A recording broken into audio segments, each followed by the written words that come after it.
Robbo, how do you sum up a performance like that? Yeah. Obviously the motion around the game very important to us. Okay, so I think but that doesn't always guarantee a performance. And then I thought it was set up really well from the guys at the start. Really simple, clear play, and then took our opportunities. There are a few guys we could single out. Yeah. Let's start with the man sitting next to you, through the middle, on the edge. He seemed to be everywhere. What was your assessment? Yeah, I thought he was exceptional. I feel like he's been exceptional for 3 games. He's been very clear on his prep and really leading from the front, both in attack and defence. So it's been really positive for Ted, and we've run off the back of him. It's been really impressive. Has anything changed for you this year, Teddy? Like, we know you can dominate through the ruck, feeding off those offloads, but in the past for Dom Young, I think when he got on the outside and passed back to Sam, that we haven't really seen a lot of that. Have you changed anything? No, I haven't changed. It's just getting the reps in. It was, like I said, I had a full pre-season of getting those combinations on. I think Justin's been good for our attack, getting me a bit wider and a few things on our shapes, but no, it's just practice really. Getting in the pre-season, getting the combinations over, getting that repetitive practice, and then being able to trust, our shape and our pass on the back of that. So nothing's really changed.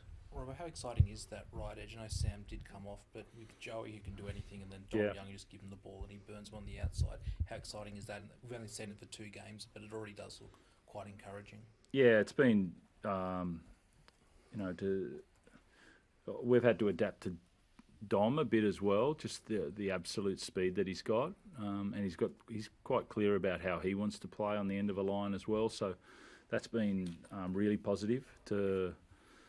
We had Brett Morris a couple of years ago who was top end, but Dom's just a yard quicker again. So it's really nice to have him there, and I feel like the confidence for Joey, knowing when to pass him the ball, Ted as well, and when to run themselves. We're just getting started on that.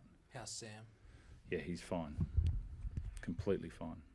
Any issue with the neck, or just it was a category 1, I think they said?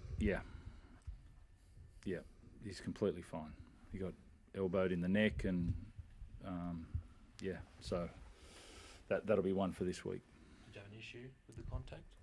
Oh no, not as far. I'm not talking about the contact. I'm talking about probably being called a category 1 without assessment there. You get hit in the neck, you're not going to jump up straight away. So, that's for us to deal with this week.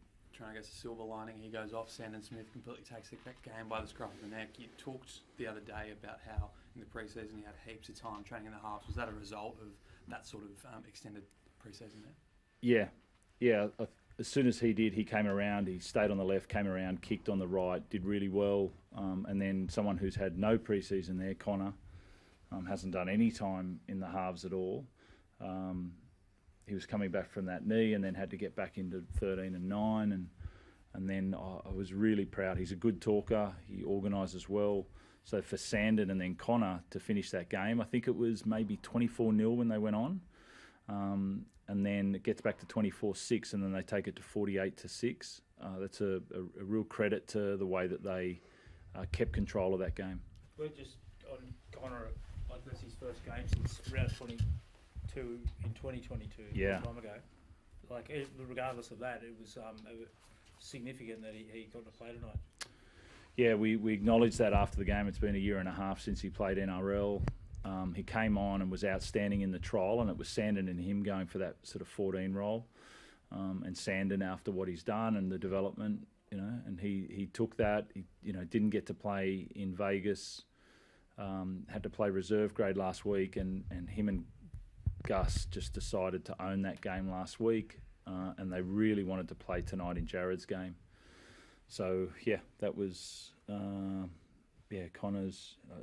We love having him in our club and in our team. He's constantly working hard and happy and driven, and he deserved what he got tonight. Because his future was like up in the air for a while, and there was nothing he could do about it because of the injury last year, not being off contract, etc. Yeah, he was off contract. He couldn't sort of prove himself, but we we really enjoy having Connor, which is why we signed him to that sort of 2-year contract again. And he's potentially sort of after 21, he's going to go to overseas. So it's really nice to have a man like that in the competition and what he does on and off the field. So it's a nice tip of the cap for him tonight. Trent, how reassuring is it, I guess, you have Luke Keary currently sidelined? Probably we're never going to rush him back knowing how cautious you are of concussion, but how reassuring is it to have a Connor Watson and a Sandon Smith ready to just stand up like they did tonight? Yeah, I mean, that's we're working towards, I've said it quite openly, about becoming a better team and playing a better style of footy, and I'd like to think that the clarity that, Justin's given us, the clarity that we've gone in as a team allows guys to slot in and play their roles. We feel like we had a blip on that last week. We didn't want to repeat that, so I feel like that was really positive. And we've just got to keep pushing forward. There's a long way to go, and whoever plays there should know how we want to play at the Roosters this year. What else has Justin added? James mentioned him as well, but an elite calibre coach, to have him here must be great from your point of view as well. Yeah, he's an exceptional coach. He's a good friend and also really different to me. So he adds real sort of calmness and clarity on the attacking side. He's got that intuition as a half and what these players need. So he's added a lot. Well, you always want to honour Jared with a good performance tonight, but then sometimes be a bit of a fine line balancing that emotion for build up to a game like this, and then obviously putting performance out in the field that you need. Yeah, because you sometimes can rely on that. That'll be enough. Like it's a pretty good reason to play well tonight for Jared, but if that's all you focus on, that the air goes out of it pretty quickly. You have to have the footy has to be the foundation, and you have to tap into that at different moments. That can't be solely what you rely on, and different times. I've got it right and wrong as a coach as well on those milestone games, but it was nice to get Orbo's 300th game during COVID down with a depleted team down in Wollongong, and it was really nice to do that again tonight in that form. That looked like a really special occasion, the way the run out and just the I suppose before the pre-match stuff out on the field or as the team.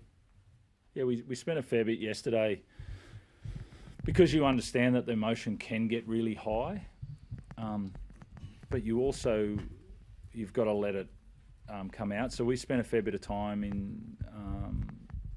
in our rooms yesterday. Sort of just every player got their chance to speak. Former players got their chance to speak about what he meant, and it was up to these guys. It's a credit to them to how do I put that in the right spot.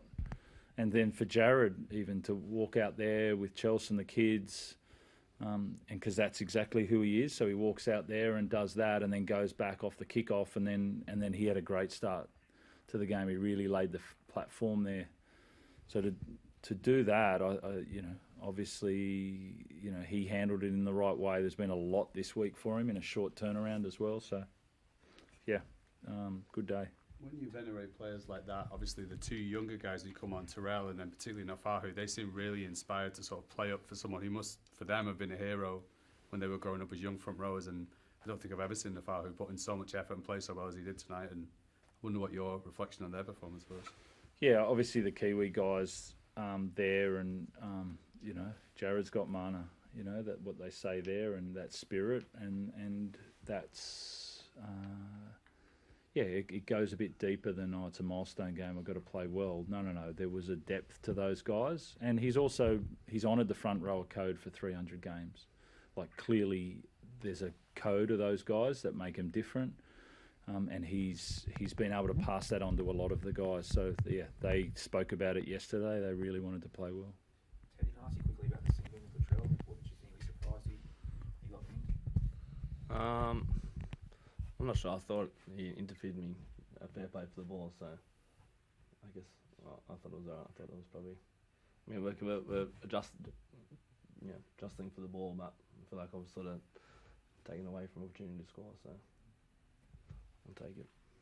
Teddy, just back on Connor Watson, how good was it to see him score a try in his return? Yeah, it was just good to see him out in the field. He, last year he'd be in the gym pretty much every day we'd come in. It was a bit of a struggle for him. He couldn't really get out in the field and train get through that injury as you know, quickly as he thought he probably would. So we see how much work he put in last year. It was obviously hard for him. You know, the whole year he was in the gym just trying to get his knee right and get out in the field. So to see him come back, he had a great pre-season. His few games in Cup, he was probably the best player on the field. So it's awesome to see him, you know, back on the field and playing some really good footy. And he's just going to keep getting better and better. So I thought that was a great, you know, game for him, having missed, you know, a year and a half since his last game in first grade.